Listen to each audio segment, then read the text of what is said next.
Suit up, everybody. Court is in session because we have a little Erin Brockovich in the house today. Woo, woo, woo. Okay, help me in welcoming Ashley Filling-Jim. Now, Ashley has a really interesting story because she was an attorney for 2 decades.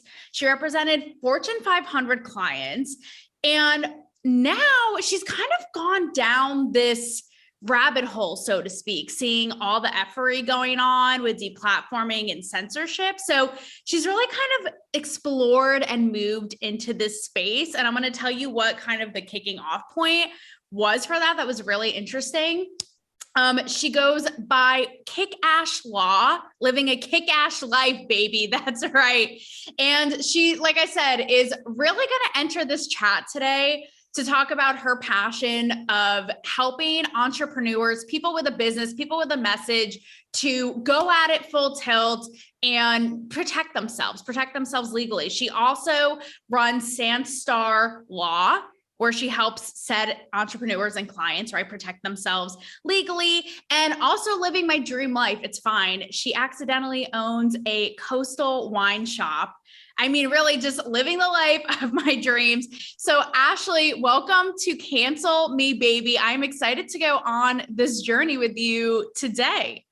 Thank you so much for having me. Let's light it up. Let's talk about all the things. Let's light it up. So like I said, you kind of have been going down this path and really discovering what is going on here with this so-called deplatforming, being censored, this kind of stifling of free speech, which is free speech, I feel like is thrown around all the time these days, is sort of watered down. But what kind of was the kicking off point, like I said, is a good friend of yours, also an entrepreneur, has spent years building her kind of wellness site and brand, was deplatformed for talking about vitamins, right? For misinformation, and all of her sources of income were kind of cut from the head because she was deplatformed. And this made you go, what actually is going on here? So as an attorney with your attorney cap on, I'm curious for your take on what the hell is going on, because it's not like the days, I feel like now it's all these arbitrary rules,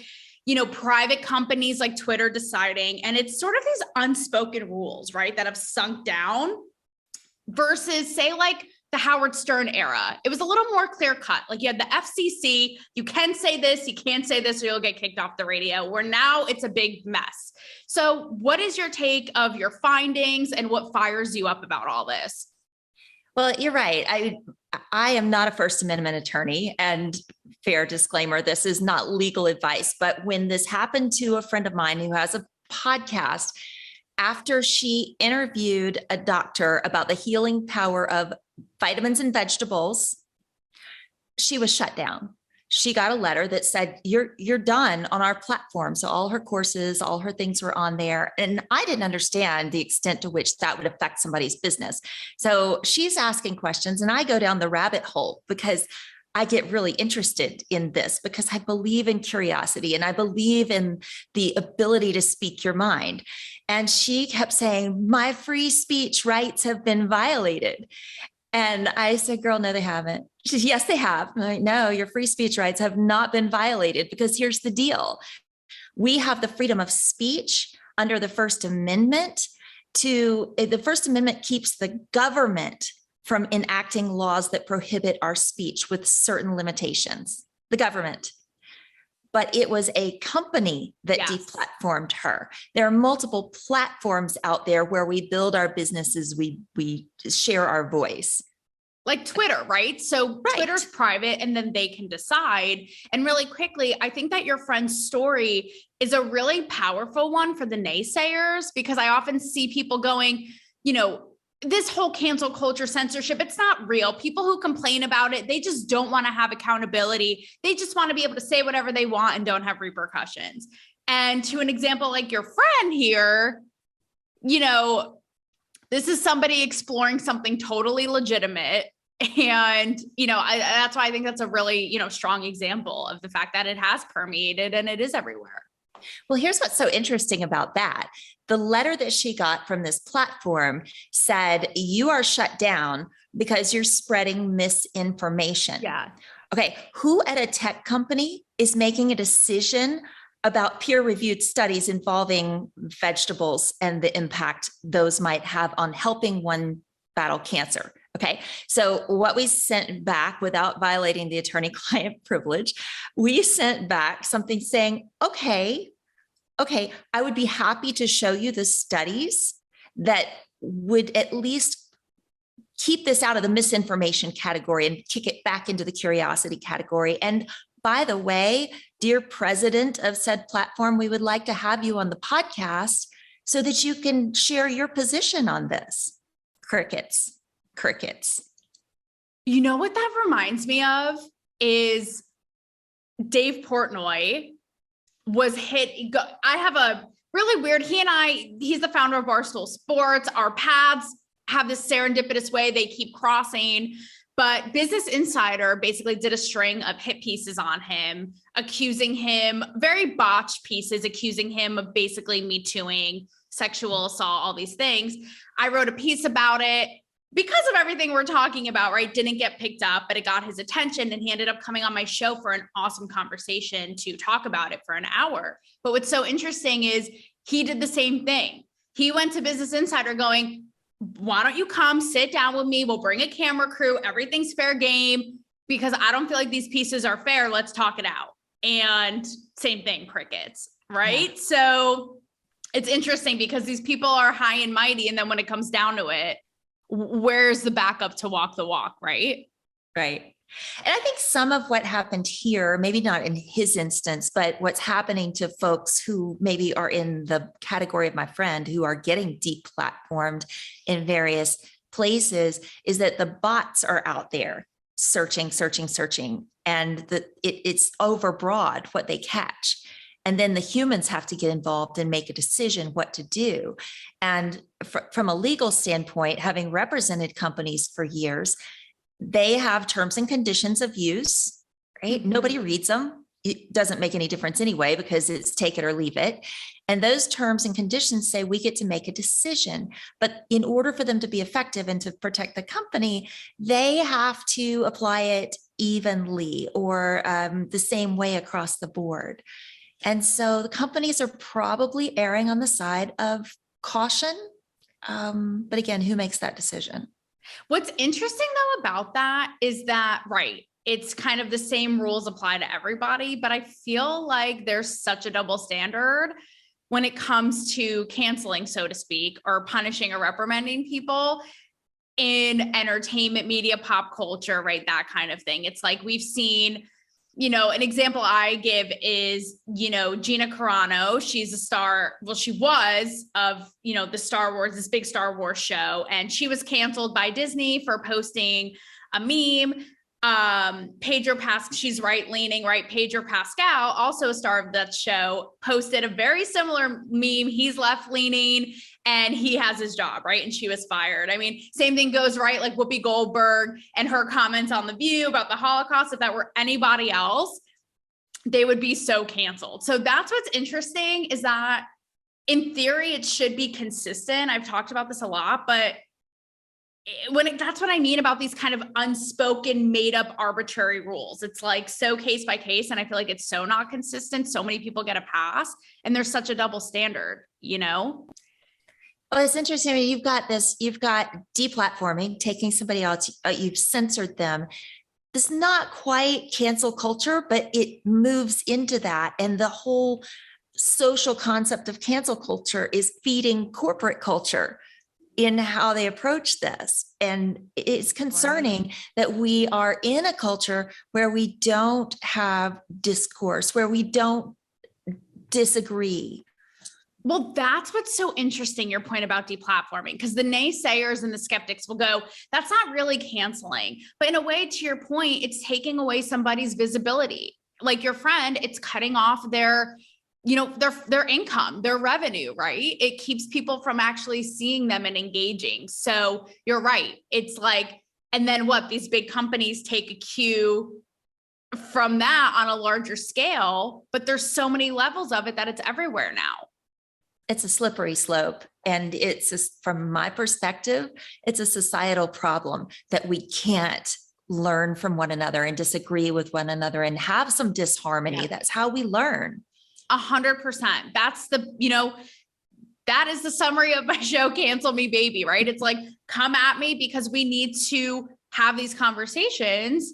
And I know something that really, like you just said, that really fires you up about it is the fact that we can't even have discourse. It's like the sensitivity and what's allowed and what's not. And it's really sad. I had a guest last week and he put it perfectly. He said, we've become so uncomfortable with the uncomfortable. And I know that you take, issue with that because how do we communicate? How do we have discourse? How do we move forward? What are we supposed to be, robots? Like, how do we move forward from here?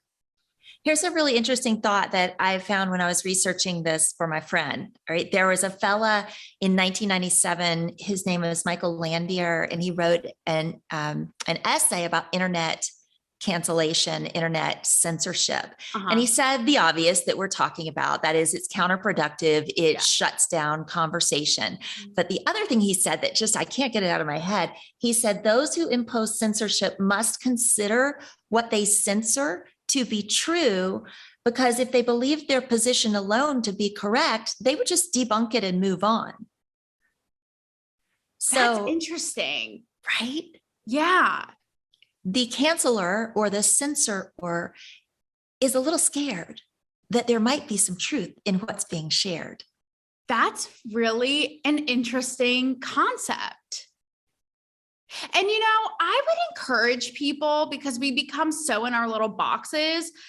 I don't know about you, Ashley, and you guys listening, but I will purposely, because of this, follow people that I despise, that I disagree with, because I don't want to stay ignorant and in my own little world. I actually want to know what they have to say. I don't have to like it. I don't have to agree, but I need to be open-minded to the fact that these views and these thoughts exist, right? Yeah. Okay. A little personal, but I lived in big law for 20 years. And I was surrounded by, frankly, people who looked like me, acted like me, thought like me, processed the world like me. And I took a dive off a cliff out of that world. And what a joy it is to be surrounded by people that think differently than I do, that approach the world in a whole different way. That's how we grow. Gosh, how boring was that? I mean, when you think about it, we've seen with the Deb Heard case, which we might get to in a bit, but both sides present their argument, right? There's two sides to every story. There could be two completely different views or experiences of the same thing. So when you really think about it, what does it serve us to act like there's one singular way to think, experience, correct thought, right? How damaging. Right. Oh, how limited. And how limited, right? And boring. Well, that's the thing too, that I talk about on my show all the time. It's that, this woke culture, so to speak, really prides themselves on, diversity and this or that. Yeah.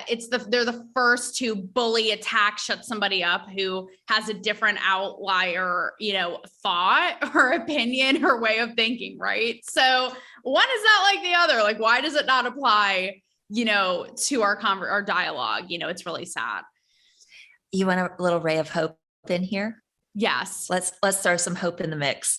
So social psychology has a concept called resilience that gave me a ray of hope as I was researching this, because what it says is, once I know that a platform is censoring content, for example, the news media, I know they censor content, then I'm going to listen to that through a filter of, I know there's something else out there that they're not sharing with me. That is our nature. And so I'm hoping that folks stay in their resilience mode.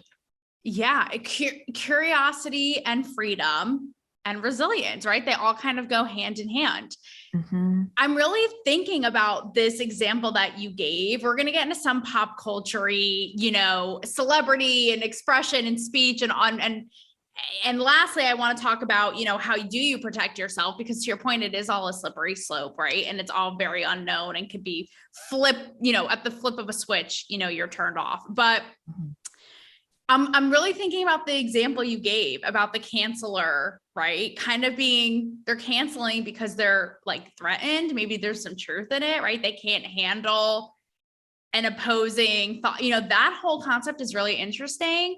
Now, something I was going to ask you about later, but I feel like it may or may not tie to this. I want your take on it. Is, I don't know, have you followed the whole Disney and Florida rivalry going on with Ron DeSantis and the Don't Say Gay bill and Disney, right?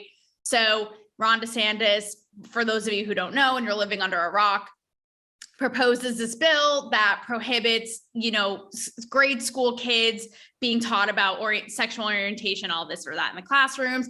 Disney, huge corporation, ends up at first not speaking to it, but then they got flack. So then they speak to it saying how abhorrent, disrespectful, all this, right? That it is. That's the other thing with these cancellations too, right? The words they use are always so dramatic. So dramatic. So dramatic. And so Ron DeSantis then retaliates, going, well, I'm going to take away the special privileges tax-wise that Disney World has here in Florida, because basically they operate as their own kind of city. Now, people don't know if this is going to hurt the people living outside Disney World, if they're going to pay the price, if this is really slapping Disney on the wrist. Either way, it's kind of this interesting, like, first of all, who would have thought that a governor in this entertainment company, like, this is where we're at, right? That they would go head to head on a mainstream level. But there's a part of it that makes me think about what you're saying, like these people in power shutting the other up and punishing people. Now, when I was saying that, I saw you kind of shaking your head, like you totally follow and know what's going on. So does that apply to this? And what do you think about that whole thing? Yeah, I live down there. So I'm watching this. I also have children who go to a school that in kindergarten were drawing huge posters supporting gay pride and love is love and plastering them all over the school windows where folks could see. So you see where I come down on that. But in kindergarten. Yes. Like they're learning their colors and ABCs. They need these like flags everywhere. Give me a break. We got to have some rainbows going on with that too. But yes, I mean, this is an example of, I will use my power to shut you down, to keep you in check. And it's really concerning when the government gets involved in that and uses its power. And it'll be fascinating to see that work its way through the courts. In the meantime, and that'll take years. In the meantime, we have the court of public opinion. Yes. Folks are going to keep going to Disney. This battle about Disney respecting the rights of people to love who they love has been going on for years and years. I remember when I was coming out of law school, it was an issue between the churches and Disney, and churches boycotting Disney for taking a stance then. So this isn't new. That's so interesting, because I feel like, given that we are in this climate, and I've explored this on my show as well, is what is it an entertainer or an entertainment company's place to interject and speak up about politics? But interestingly, to your point, it's gone back maybe in a way that we don't realize or reflect on, right? Like we think that it's all just because we're in such a polarized, divisive time, but that's really interesting. We think all of this debate is new and fresh, but this has been going on in media for years. I was looking back at this. There was a debate in 1969 between the Federal Communications commissioner and president of, I think it was CBS. Okay. And the government official was saying, hey, look, you're putting the news, but you're putting your slant on it, and we want that to stop. And the company said, but we can, because we're not you and we're not the government. And this is our business, and we're going to run it how we want. So this debate has been going on. That just the platforms have changed, but the debate is the same. And the thing that's interesting now is that these networks and these media platforms do that. They have their bias, they have their slant. which fine. Okay. I used to be like, can't you guys just be objective? But I think we've moved past that point. My problem is they don't own it. They act like they're like, what? No, we're unbiased, right? And it's like, just own it and be transparent. I saw the funniest clip the other day with a CNN correspondent and a famous country singer. And he was talking about, given what just happened in Uvalde, he was talking about, listen, I support the Second Amendment. I'm a gun owner, but out of respect, I'm going to opt out of this NRA big convention, that's happening. So he's talking to the correspondent and he's like, I know that I'm probably a little more, right leaning than you guys at CNN, but blah, blah. And it's so funny because she gets so uptight and she's like, I'm not left or right. I'm just trying to get the facts, Yeah, she's rolling her eyes. And it's like, come on. Like, we all know where CNN sits, just like Fox News. And it's so silly. It's like, just be upfront about it, guys. Like, just stop hiding it, come out of the closet. That is your, board meetings. Come on. Well, but okay, let's take it a step farther, right? So folks know that there's that bias there. So Silicon Valley creates these different platforms for us to share information and exchange ideas outside of that. And what a blessing those have been. So what's so interesting is now those platforms are deplatforming. And in part, it's because they are international companies, and the European Union is imposing some bigger restrictions on those companies than, say, the US might. But if they want to do business worldwide, they have to be mindful of the restrictions worldwide. And so it'll be interesting to see how Silicon Valley starts to push back on some of that as we move forward. Before we pivot to that, last thoughts on, again, the Disney Florida battle. Do you think that this is just like, is it necessary? Is it both of these powerful entities just, so to speak, like just trying to show their dicks off? Like, what actually, you know what I mean? Like, what actually is the outcome and what is the purpose of all this? Or is it, again, just kind of fueling the culture war? I think in part it fuels the culture war, but both sides, it goes back to this very binary view of the world. Both sides are very entrenched in their position and willing to fight for it. And I like that on some level. I don't like how contentious it has to be. I wish we could all just have a conversation and get along. And, it's a small world and all of that, but that's not where we are. And sometimes, maybe this is just fueling a conversation on a bigger level. Right. Yeah. It is. I mean, when you think about it, I like how you say, I can respect that both entities have their respective views, and think of it as a dinner party.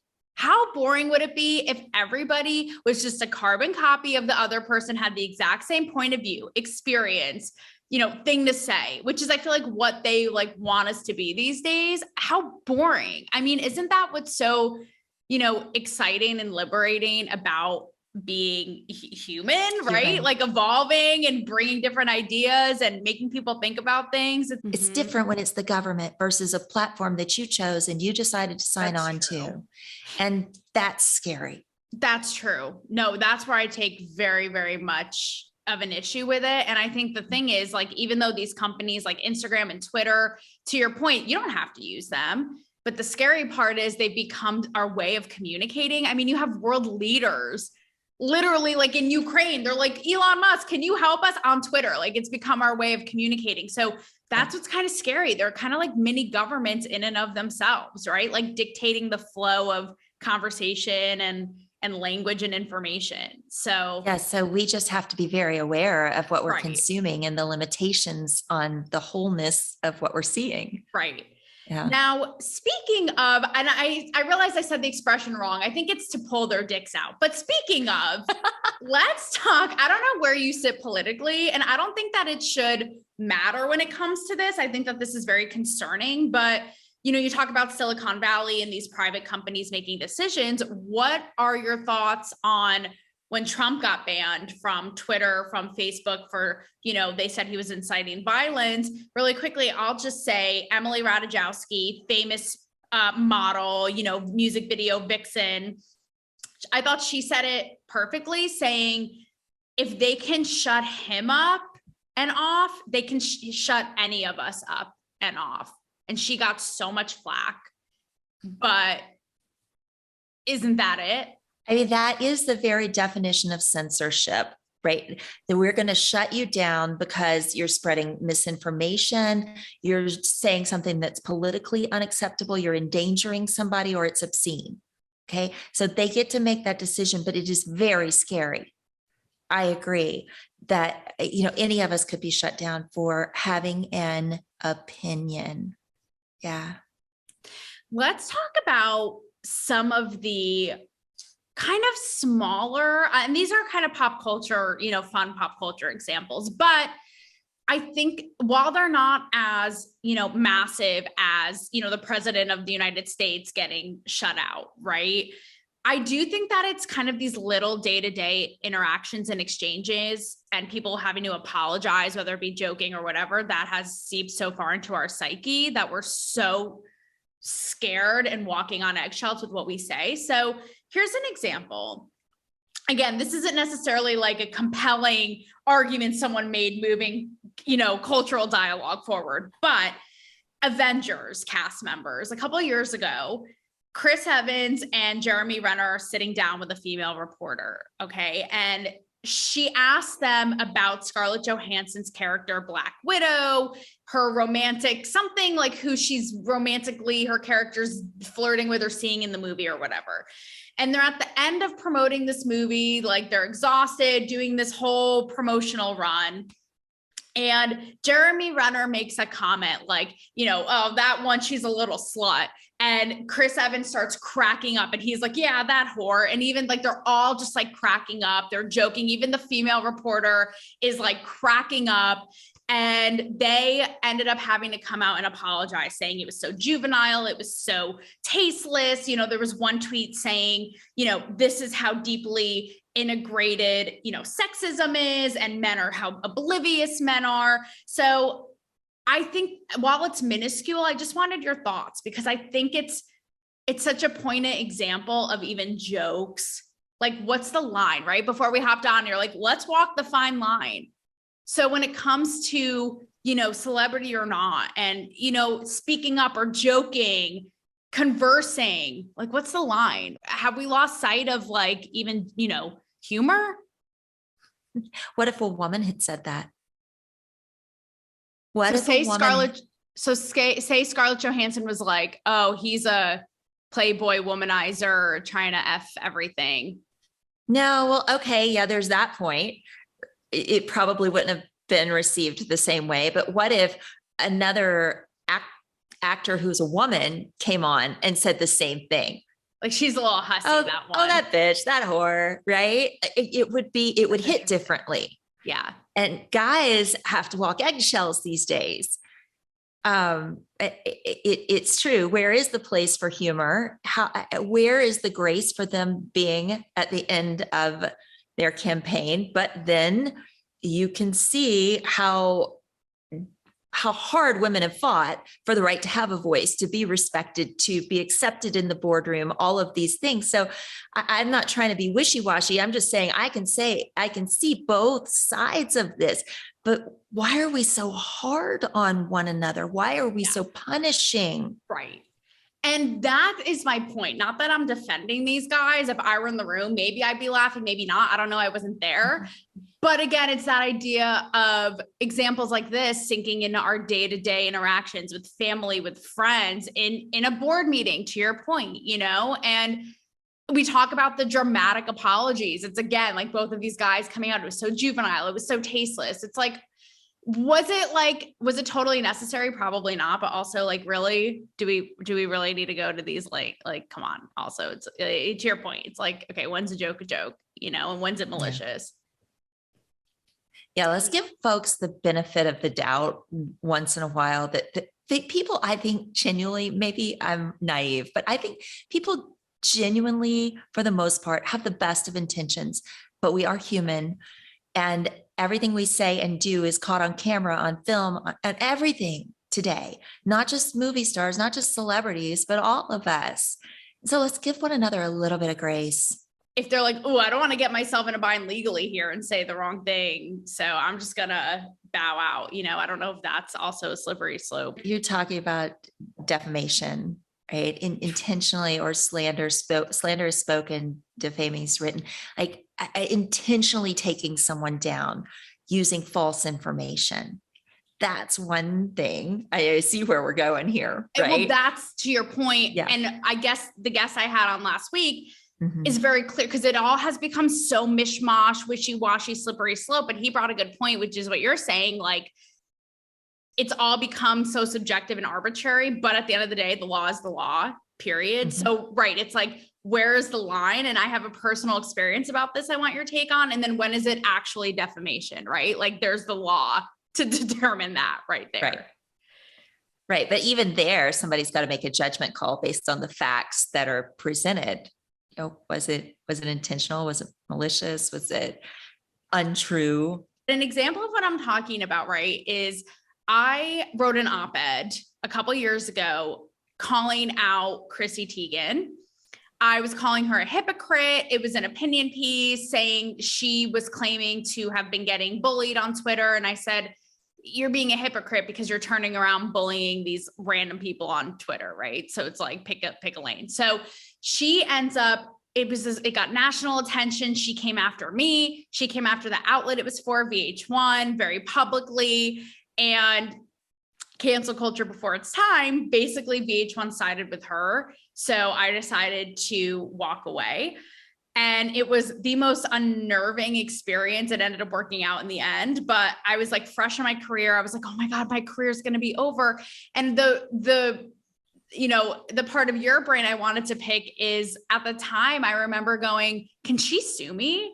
I'm little old Taylor. I live in basically a studio apartment. Like, can Chrissy Teigen, this big, larger than life person, like, sue me over this? And that's why I think there's a lot of contentious energy, especially now, between journalists, writers, thinkers, high profile people. Like, is there a threat? I've seen her do this with other reporters. Is there a threat there with legal implications of, speaking your mind against someone with power, I guess? Can she sue you? Yes. And so there are a couple of things going on there. There's leverage, right? As she would sue you to prove her point, to make herself right, to say, I believe my position so strongly that I'll go to the mat on this. That's one thing. And number two, to set a precedent for, hey, anyone else who wants to try this, watch me. Yeah, scary. That the law is leverage in these situations. That's scary. I'm sorry that happened to you, but look what it launched for you. It actually was the greatest blessing in disguise. And it ended up being such a weird 360 moment, because this was years ago. And then cut to last year, this was another time I thought actually she was going to sue me over a piece I'd written, because it all came to light, her past of cyberbullying, telling, random strangers up to high profile people to go kill themselves, just awful, vile, rotten things. And it came to light. And so I ended up writing another op-ed, and it landed in USA Today. And I said, I was someone who called this out and got national attention for it years ago. But to your message, my point of the article was this: I still don't think she should be canceled. Like, this tit for tat, both sides do it. It goes round and round. It doesn't get us anywhere, right? Till everyone's taken out. So again, last year I was like, okay, here we go. Chance number 2, bullseye on my back for this lady to sue me. But also, what would I give her? Like, this plastic cup here, have at it. Like, yeah, but I want to celebrate you, because a lot of folks wouldn't go to the mat twice. It's pretty amazing. Thank you. You know what? Somebody has to do it. And I feel like in this world now, where we're seeing people be cowards and afraid to speak up more than ever, it's just all the more reason to speak up, right? And, go against the man, so to speak. So, I mean, you asked me earlier, what can we do about this kind of thing? And I think as we speak up, we do it with curiosity, with respect, with sound journalism that's backed up with balance and facts and that kind of thing. And the more you stay in that space, and also have some options on where you would move your platform. Let's say you were deplatformed one place or shut down in one medium based on the article that you submitted. Okay, well, the great thing about our culture is we've got more than one platform. So you can just keep putting your voice out there in different places. And that sort of competition in the market is important for us to sustain the ability to have these conversations. That's so true. That's such a good way of thinking about it. And it's, we've become so accustomed to the Instagram, the Twitter, right? The run of the mill places. And honestly, I don't know if your clients with their own businesses and endeavors and messages say this, but I forget about what you're saying, which is there are a lot of platforms, there are a lot of places. And so it can feel, frustrating and intimidating because you feel it's very limiting, right? And it's also very scary because you're like what happened with your friend. Someone could just decide overnight, like an intern over at Twitter, taking a break from their coffee run for, getting coffee for the office. They could decide, let's take so-and-so off. So it's like Russian roulette for creators, right? You just don't know what'll flip the switch. Yeah. I had the most random thing happen to me the other day. I reposted, I put somebody else's post up on my stories, and it was silly. It was lighthearted. I was like, this is my actual life. It was about being, a working mom, running a business, trying to manage life. It was not a big thing. Okay. And within minutes, I had a warning that said the fact checkers have decided that your content lacks context. Big old red thing up on my story. And I just went, what kind of context do you need about a single mom running a few different businesses? Like what more do you need? Isn't it insanity? Yes. I saw the best quote the other day, and it talked about how whatever it is, Twitter, Facebook, it started off as these platforms to share the most silly, mundane, I had a breakfast sandwich today and there was 2 eggs on it, not 1. Lucky me. Thank you, McDonald's, whatever, the stupidest things, right? Yeah. And now it's just become this like battlefield of thought. And it's fun. Like, exactly. Yeah. Exactly. Just a little fun. All the spontaneity and fun. Right. Yeah. And it's just become so hostile and toxic. I mean, I never use Twitter for this very reason. It is so toxic, Mm-hmm. So I do want I know we hinted on this. Oh, well, okay. Do I want to do the Kylie Jenner free nipples? You do. Let's do that before the Deb thing. You do. Okay. Yeah. Huh? Yeah, you totally do. Yeah. I feel like we need to go here because you actually hinted at this earlier, right? How hard women have worked to get to where we are. This is something I explore on my show all the time. Mm-hmm. And free speech is one thing, but I feel like something that kind of gets like washed away is also the idea of free expression, art, however you want it, writing, whatever it is. And Kylie Jenner posted a photo of her in this string bikini, but the bikini is prints of, I don't know if they're actually her nipples, probably, because I don't know what else these people do with their money. So she probably went and got this made. And it's this bikini right up close titty shot. And it says in the caption, free the nipple. So this one, with or without, doesn't necessarily need your attorney hat on just as a woman. Your perspective on that, is that really like equality? And like, there's a part of me that's like, and listen, this is for somebody, like, this is coming from someone who I was in Playboy in a whole feature about free expression. So there's part of me that's like, I respect it. Then there's the other part I'm already hearing from my listeners being like, okay, really, dude, is this advancing women? Really? Like, is this for attention? Your thoughts on that? Well, I'm going to give you my thoughts as a woman, but I'm also going to give you my thoughts as an attorney. Yes, let's go. Yeah, let's do it. Law. Yes. I mean, girl, you do you. It's sensationalism. It's, in our culture today, you have seconds to capture someone's attention. Somebody told me yesterday, I don't have the data on it, but that goldfish have a longer attention span than we do right now, Oh, Jesus. which is shocking. So this is what our culture sort of encourages to get this sort of debate going. You do you. I'm surprised that the platform hasn't already taken it down, given the fact that they would question my innocuous little post, but it's still there and the conversation's still going. So have at it from my perspective. And then the rest of us women, however we want to stand, we're going to stand our ground and present ourselves the way we want to be seen on an individual level. Yeah. Period. That's between me and the rest of the world, not her positioning is not my business. That's my personal opinion. You want the legal on it? Yeah. Okay. So back in 1964, there's a famous Supreme Court case. The First Amendment, the government can only limit your voice or your expression in certain situations. And one of the places they can do that is with respect to, quote, hardcore pornography.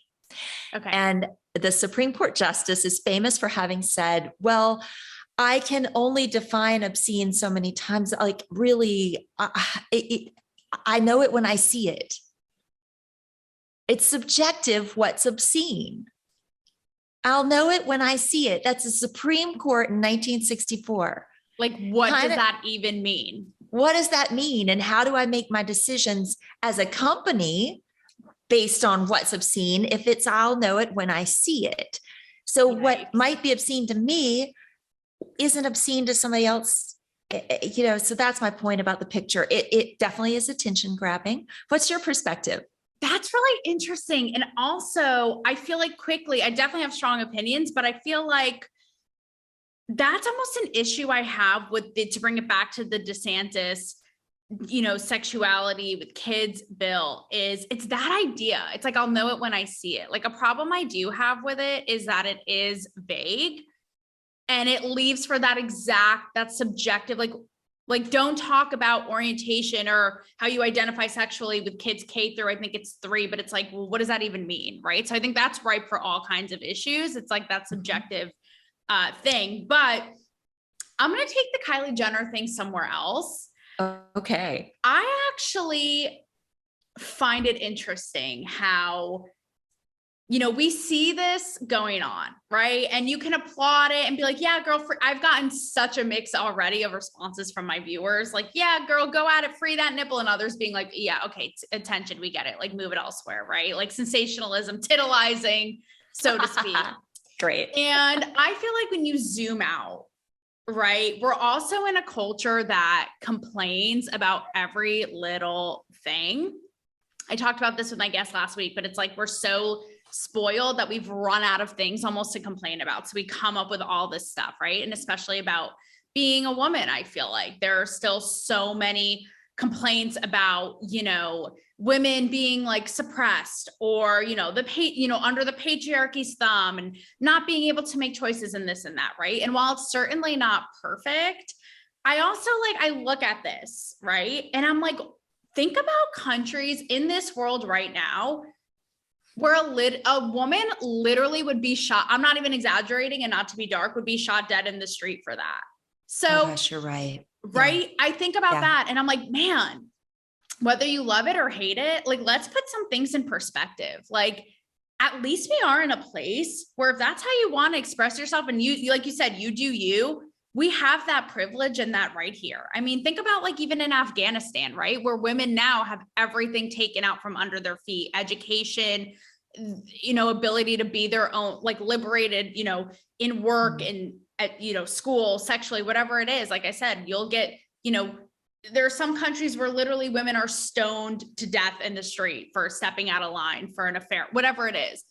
And it's like, here we are, you know what I mean? So it just, I don't know. I kind of take a bird's eye view and it's like, let's have some perspective here when we are also, complaining about how women in this country have it so hard, I guess. Right. What a beautiful perspective. Thank you for that. That really does put it in perspective. It's a matter of gratitude. Look what we have. We have the ability to put up a nip shot if we really feel so compelled to do so. Gratitude. Yeah. And again, it's Wow. not perfect. At the same time, let's not lose sight of how much we are able to do what we want to do. Right. Gosh, thank you for bringing that to the conversation. Thank you. Thank you for being Yeah. so receptive and great. Lastly, I know this is a little bit of another thing, right? Playing kind of in the idea of womanhood and all this and victimhood. And I know it's very, he said, she said crazy, but the Depp Heard case obviously is so, talk about sensationalized what this outcome, obviously Johnny Depp, won it by a landslide, and what it says for not only celebrities mixing with law and the sensationalism, but also what it means for women. This was something that was tried in the court of public opinion as well as in the courtroom. Yes. And it was dramatic, as it tends to be. Look, when I was in law school, they were trying the O.J. Simpson case. Sensational media. I mean, we were all on the edge of our seats, just as we were here. And it's an interesting way for a society to make decisions. The courtroom is theater. The courtroom is sensationalism. I hope that we as citizens understand that. And let me give you two quick examples of how this plays out. All right. My very first case I tried in Rome, Georgia, in federal court with a fella named Bobby Lee Cook. You know who he was? He was the basis for Matlock, the TV show that was so popular for years about this sensational criminal defense attorney. Okay. Wow. There's drama in the courtroom. Another example, I represented a Fortune 100 company back in the day that I did jury work for several years. And we were trained by Hollywood acting coaches and screenwriters. I can't say anything more than that, but here's what happens in the courtroom, right? We all have the same evidence. We've looked at the evidence for years before these folks ever ended up in the courtroom. They all had the same book of evidence. It's who can tell the better story based in evidence and facts. That's what's happening in the courtroom. I just got chills. It's like, why? Because it's that idea. It's almost like that idea with Shakespeare, right? Like all the world's a stage. So it makes you wonder, like, what's real? Sure. Right? Sure. I mean, it has to be grounded in fact, but a good attorney can take a fact and turn it on its head any which way you want. Right. So some of it is a question of which attorney was able to use the facts to their advantage, who sat in that witness chair and charmed the jury. It's the same thing, in the media. Who charms the media? Who gets more airplay and why? And then once they have more airplay, how much more influence do they have? Yeah. Yeah. So that's my take on it. That's so interesting. And not to bring it back to him, but oddly enough, it kind of reminds me of a Trumpism, like a Trump thing, because think about it, like left, right, doesn't matter. It's almost like the queen bee in high school, like love him or hate him or jealous of him. Like everybody was obsessed with talking about him 24/7. And it's like, is somebody like that, in the courtroom or not, or on the public stage, right? Like the world stage, just really manipulating everybody to be sort of infatuated, like one way or the other. I don't know. It just makes me think of that because yeah. Okay, so let's talk about using the media or the jury for manipulation. Yes. Right. I can't say who was right there because, okay, let's assume that that he was indeed right. Can you use your influence to drive the conversation? We're certainly all talking about some very serious, heavy emotional issues in society right now. So where's the manipulation versus where's the discourse? Again, we said at the beginning, it's a fine line. Yeah. Wow, how interesting. Well, Ashley, this has been so fun. I feel like it went by, I don't know about you. I feel like it went by in a blink. Actually, I'm looking at my notes and there is one last thing I forgot to touch on that I just wanted your kind of fun take on. Again, with the attorney cap on, is your thoughts on safe spaces? Tell me more.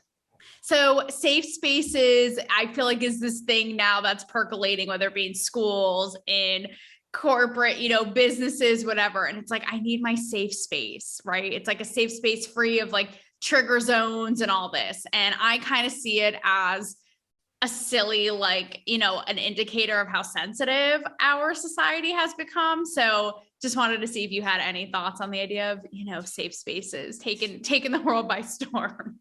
Okay. Two things. Toughen up, buttercup. All right. Period. A thick skin will go very far in the professional world and in life. I'm not saying take it on the chin every time, but come on now. And then the flip side of that is we each create our own safe spaces in life.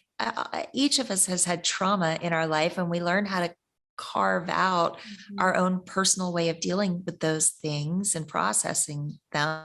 And if you don't, man, you got some trouble ahead. Yeah, people are being babied way too much. And I just say, period, amen to what you just said. Lastly, very quickly, given your work, I know your last post on Instagram was about, being a force in the world, again, entrepreneur, whatever it is, having confidence. You talk about ownership and freedom.